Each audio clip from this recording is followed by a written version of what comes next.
Good afternoon student. आपण मागच्या तासाला इव्हिडन्सेस ऑफ इव्हॉल्युशन हा पार्ट सेकंडमधला हेरिडिटी अँड इव्हॉल्युशन या चॅप्टरमधला पॉईंट पाहिला. त्यानंतर आज आपण Darwin's theory of a natural selection, Charles ड्रॉननी जी थेअरी मांडली त्या थेअरीविषयी बघणार आहोत. Charles Darwin had collected innumerable specimens of plants and animals, and depending upon the observations of those specimens, त्यांनी काय केलंय तर इन्युरेबल म्हणजे असंख्य अशा स्पेसीज घेतल्यात ऑफ प्लांट्स अँड ॲनिमल, प्राणी आणि झाडे यांमधले, depending upon their observation of those specimen, आणि त्यावर त्यांनी काय केलं ऑब्झर्वेशन केले. He published the theory of natural selection which preaches the survival of fittest.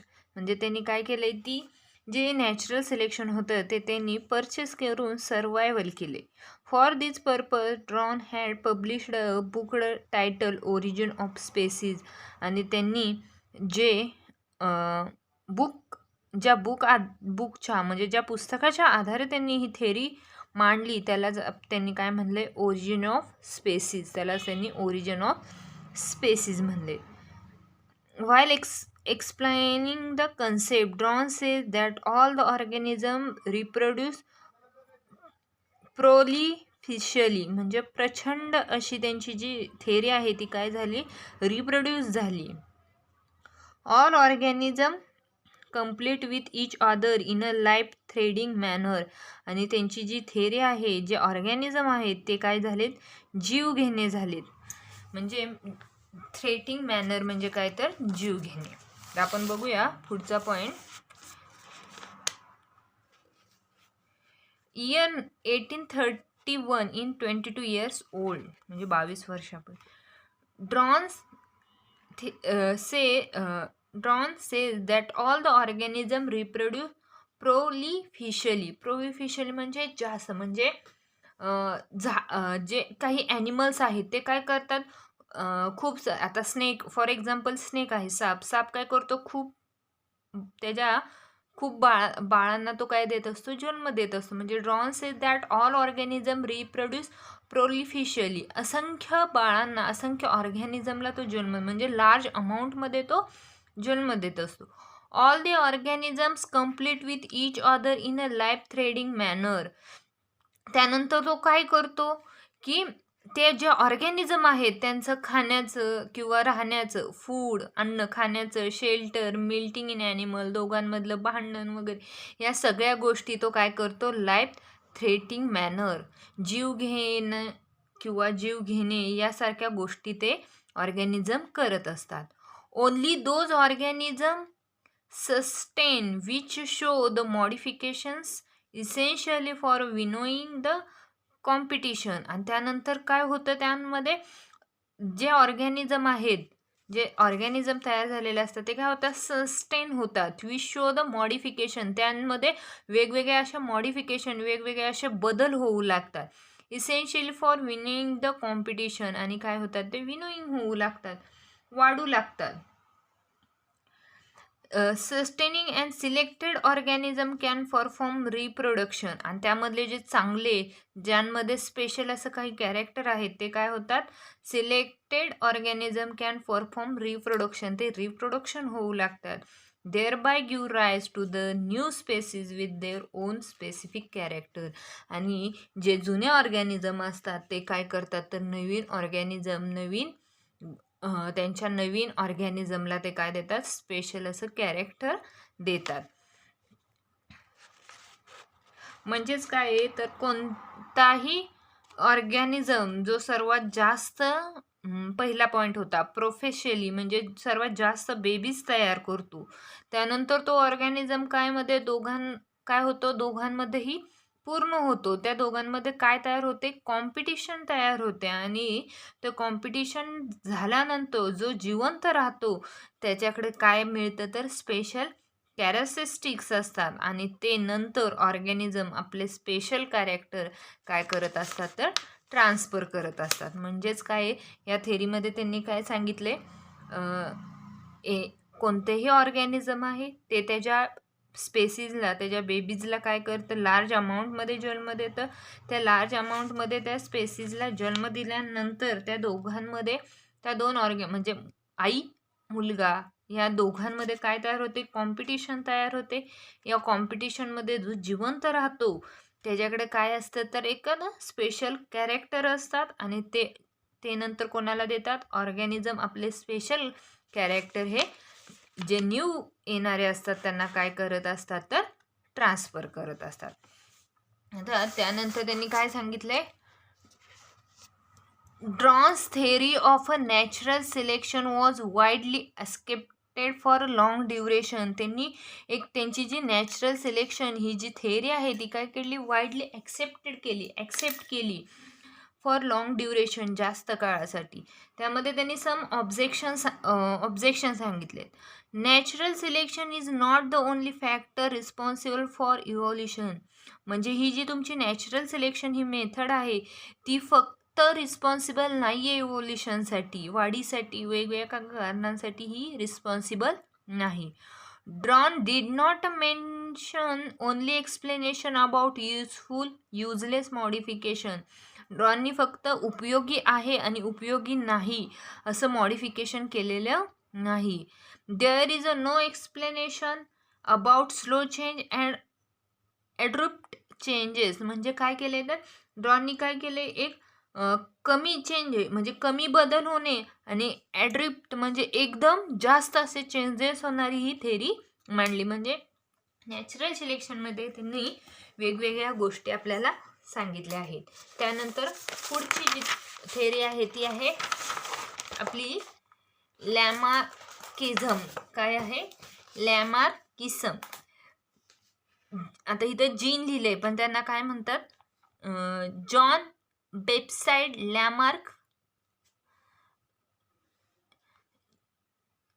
John बेक्सपॅट लॅमार्क scientist हे काय आहेत, तर या लॅमार्किझम जी थेरी आहे ते जे सायंटिस्ट आहेत.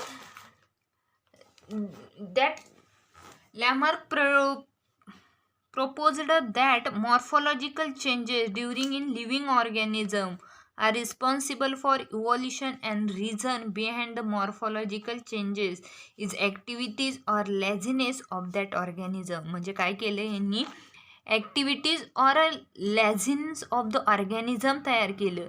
त्यामधले त्यांनी मॉर्फॉलॉजिकल शरीरातील बदल घेतले, रिस्पॉन्सिबल फॉर इव्हॉल्युशनसाठी असणारे, इव्हॉल्युशनसाठी लागणारे जे मॉर्फॉलॉजिकल चेंजेस आहेत, जे बदल आहेत ते त्यांनी जॉन बेप्साइड लॅमार्कमध्ये घेतली. He called his a concept as a principle of use और डिसयूज ऑफ ऑर्गन. हेच त्यांची काय आहे, he called the concept of principle. हेच प्रिन्सिपल त्यांनी use and disuse of organ यामध्ये सांगितलं. तर फॉर एक्झाम्पल देताना त्यांनी फर्स्ट दिले, neck of a giraffe has become too long due to extending their neck for survival generations. आता एक तुम्ही जिराफ बघितले, जिराफची मान लांब असते. पहिल्यांदा काय होती, ती छोटी होती. ज्यावेळी त्यांना एखाद्या झाडाचा पाला खायचा होता त्यावेळी ते झाडाचा खालचा पाला खात होते. पण त्यांना जर वाटली, त्यांची इच्छा झाली आपल्याला झाडाचा वरचा पाला खायचा, तर त्यांचे काय झाली, त्यांनी नेक फॉर सर्वायवल जनरेशन, त्यांच्या नेकची एक्सटेंड केले किंवा एक्सटेंटिंग देअर कॅरेक्टर, त्यांनी त्यांची नेक वाढवली. फॉर सेकंड एक्झाम्पल आहे, shoulders of iron smith have become very strong due to frequent hammering moment. आता एखादा लोहार असेल, तो काय करतो की त्याचे हातामध्ये जे त्याचं हॅमर, त्याचं जे काही हातामधले जे अवजार असतं ते काय करतो, shoulders of iron smith have become very strong. तो खूप स्ट्रॉंग असतो ड्यू टू फ्रिक्वेंट हॅम्बरिंग. त्याला हॅम्बरिंग करायची, एखादी गोष्ट त्याला आपटायची, त्यावेळी त्याच्या शोल्डरला काय होतो, फ्रिक्वेंट होत असतो. थर्ड एक्झाम्पल आहे, wings of birds like ostrich and emu have become weak due to no use. त्यांचे जे विंग्स आहेत ते काय आहेत, उडत असतात. Become weak due to no use, ते यूज नाही केलं तर ते काय होतात, वीक होतात. फॉर एक्झाम्पल आहे, legs of the birds like swim and duck have become useful for swimming due to the living in a water. आणि काय होतं, लेग्स ऑफ बर्ड्स, जे पक्षी आहेत त्यांचे जे लेग्स आहेत लाईक अ स्विम अँड डग, ते काय होतात, बिकम युजफुल, ते स्विमिंगसाठी काय होतात, आपल्याला युजफुल असतात.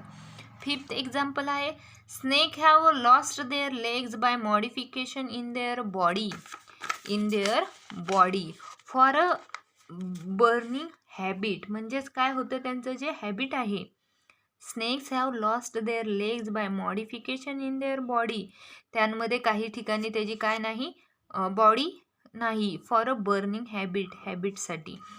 म्हणजेच काय होतं, तर ऑर्गन यूज करताना एखाद्या, आता या 4-5 एक्झाम्पलमध्ये काय सांगितलं, जर आपण एखाद्या गोष्ट यूज करत असू तर ती काय होत असते, डेव्हलप होत असते.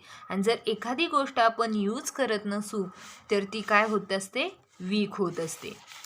आता त्यामध्ये त्यांनी सांगितले ॲक्वायर्ड कॅरेक्टर. ॲक्वायर कॅरेक्टर्स म्हणजे काय, तर बघा, the living organism can transfer the characters which is has acquired to the next generation. बघा, ॲक्वायर कॅरेक्टर्स म्हणजे काय, transferred from one to another generation, एका जनरेशनपासून दुसऱ्या जनरेशनपर्यंत जाण्याची प्रोसेस म्हणजेच काय, तर acquire character.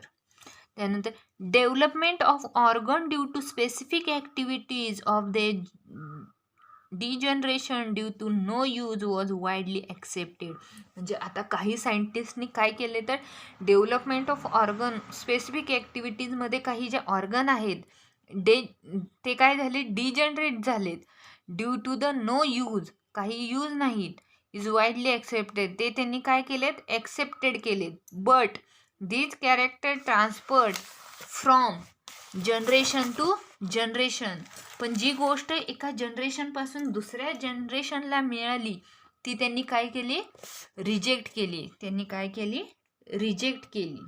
Because it had been verified many times that modification brought use are not transferred to next generation. म्हणजे आपण जसं आहो तसंच पुढची म्हणजे आपली आई जशी आहे तसेच आपण आहोत असं नाही, तर त्या प्रत्येक गोष्टीमध्ये, प्रत्येकामध्ये काही ना काहीतरी बदल असतो. That is there by Lamarck's theory was disproved. आणि हीच थेरी या लॅमार्कने काय केली, डिस्प्रूव्ड केली. आता आपले 2 पॉईंट राहतात या लेसनमध्ये, स्पेशिएशन अँड ह्युमन इव्हॉल्युशन. हा आता आपल्या पुढच्या तासाला होईल, पण तोपर्यंत एक्सरसाइजमधले जे क्वेश्चन तुम्हाला, म्हणजे आत्ता आपला लेसन संपला आहे, 1-2 पॉईंट राहिले ते आपण नंतरच्या तासाला बघूया. पण एक्सरसाइज सोडवायला घ्या. त्यामध्ये क्वेश्चन नंबर 4 सोपा आहे. Question number 4, complete the following diagram, evidences of evolution सांगितलेत कोणकोणते हे बघा. Read the following statement and justify same in our own words in suitable example. आता ह्यातल्या काही गोष्टी मी तुम्हाला नोट्समध्ये दिल्या, त्या तुम्ही सगळ्याच आहेत, पण तुम्हाला जेवढं तुम्हाला लिहिता येतील तेवढं लिहा. करेक्ट ऑप्शन, रिकाम्या जागा पूर्ण करा. Question number 4, write short note based upon the information. Lamarckism theory सांगितली, डॉन थेरी सांगितले, एम्ब्रिओलॉजी म्हणजे काय झाले, इव्हॉल्युशन म्हणजे काय झाले, कनेक्टिंग, हेही प्रश्न झालेत. त्यामुळे काय करा, आता धडा आपला संपलाय, फक्त एकच पॉईंट राहतोय, तो मी नंतरच्या तासाला एक्सप्लेन करेन. तोपर्यंत तुम्ही एक्सरसाइज सॉल्व करा आणि नोट्सही लिहून घ्या. थँक्यू.